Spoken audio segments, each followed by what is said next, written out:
जब हम खुश रहते हैं तो हम खुशी का आनंद लेते हैं, और जब भी हमारे जीवन में दुख आती है तो हम तुरंत परमेश्वर से शिकायत करने लगते हैं कि परमेश्वर, मेरे ही जीवन में दुख क्यों, मैं ही क्यों जो है इतना कष्ट क्यों झेल रही हूँ, मेरे हिस्सा में दुख क्यों।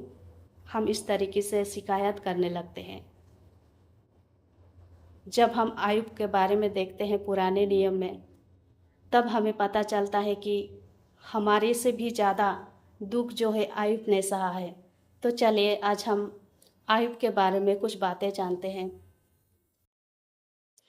बाइबल में आयुब की कहानी बहुत प्रसिद्ध है, जो उनके अपार धैर्य, विश्वास और दुखों के बीच भी ईश्वर के प्रति वफादारी को दर्शाती है। आयुब की पुस्तक पुराने नियम में पाई जाती है। आयुब के बारे में बाइबल में मुख्य बातें: धर्मी और निष्पाप व्यक्ति।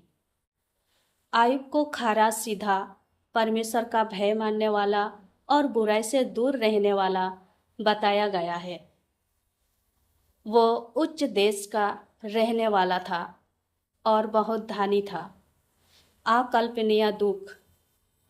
शैतान ने ये चुनौती दी कि आयुब सिर्फ इसलिए परमेश्वर की सेवा करता है क्योंकि वह धनवान है। इस पर परमेश्वर ने शैतान को आयुब की परीक्षा लेने की अनुमति दी। परिणाम: आयुब ने एक ही दिन में अपनी सारी संपत्ति और अपने 10 बच्चों को खो दिया। शारीरिक पीड़ा। बाद में उसे भयंकर शारीरिक कष्ट, फोड़े फोसी भी झेलने पड़े। फिर भी उन्हें ईश्वर के विरुद्ध पाप नहीं किया। अटूट विश्वास। सब कुछ खोने के बाद भी आयुब ने कहा, यहोवा ने दिया और यहोवा ने ले लिया। यहोवा का नाम धन्य है। उसने अपनी पत्नी की बात मानने से इनकार कर दिया जब उसने परमेश्वर को शाप देने को कहा। मित्रों की गलत धारणा। आयुब के दोस्त मानते थे कि उसने जरूर कोई बड़ा पाप किया है, इसलिए उसे यह दंड मिला रहा है। लेकिन बाइबल के अनुसार आयुब निर्दोष था। ईश्वर का उत्तर और पुनर्स्थापन। अंत में परमेश्वर ने आयुब से बात की और उसे अपनी सामर्थ याद दिलाई।